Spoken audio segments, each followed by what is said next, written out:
بسم اللہ الرحمن الرحیم۔ شروع کرتا ہوں اس پاک پروردگار کے نام سے جس کے قبضے میں ہم سب کی جان ہے۔ گلابی پوئٹری کے معزز دوستو، السلام علیکم۔ مسجد نبوی کی تعمیر۔ ترکوں نے جب مسجد نبوی کی تعمیر کا ارادہ کیا تو انہوں نے اپنی وسیع عریض ریاست میں اعلان کیا کہ انہیں عمارت سازی سے متعلق فنون کے ماہر درکار ہیں۔ اعلان کرنے کی دیر تھی کہ ہر علم کے مانے ہوئے لوگوں نے اپنی خدمات پیش کی۔ سلطان کے حکم سے استنبول کے باہر ایک شہر بسایا گیا جس میں اطراف عالم سے آنے والے ان ماہرین کو الگ الگ محلوں میں بسایا گیا۔ اس کے بعد عقیدت اور حیرت کا ایسا باب شروع ہوا جس کی نظیر مشکل ہے۔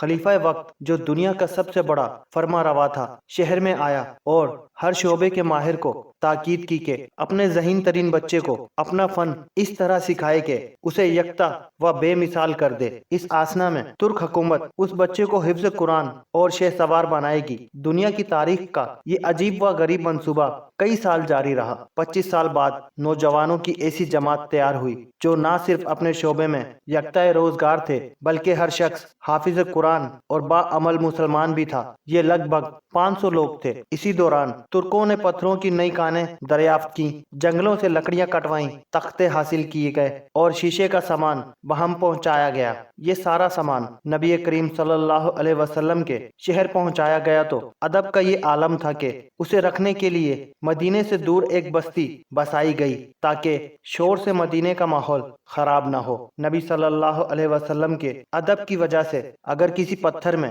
ترمیم کی ضرورت پڑتی تو اسے واپس اسی بستی بھیجا جاتا۔ ماہرین کو حکم تھا کہ ہر شخص کام کے دوران باوضو رہے اور درود شریف اور تلاوت قرآن پاک میں مشغول رہے۔ حجرہ مبارک کی جالیوں کو کپڑے سے لپیٹ دیا گیا کہ گرد و غبار اندر روزہ پاک میں نہ جائے۔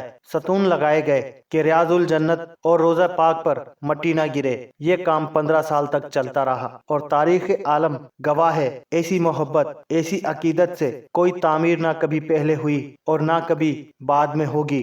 عثمانی دور میں مسجد نبوی صلی اللہ علیہ وسلم کی تعمیرات کی دنیا میں محبت اور عقیدت کی معراج ہے۔ اللہ پاک ہمارے دلوں کو عشق نبوی صلی اللہ علیہ وسلم سے منور کرے، آمین یا رب العالمین۔ ناظرین گرامی، آج کی یہ ویڈیو بس یہیں تک۔ امید ہے یہ ویڈیو آپ کو بہت پسند آئی ہوگی۔ ویڈیو پسند آنے کی صورت میں ویڈیو کو لائک اور شیئر ضرور کیجیے گا اور کمنٹس باکس میں اپنی رائے کا اظہار بھی ضرور کیجیے گا۔ اسی کے ساتھ آپ کا دوست رانا خالد آپ سے اجازت چاہتا ہے۔ پھر ملیں گے کسی نئی کہانی کے ساتھ، تب تک کے لیے اللہ ہم سب کا حامی و ناصر۔ اللہ حافظ۔ السلام علیکم ورحمۃ اللہ وبرکاتہ۔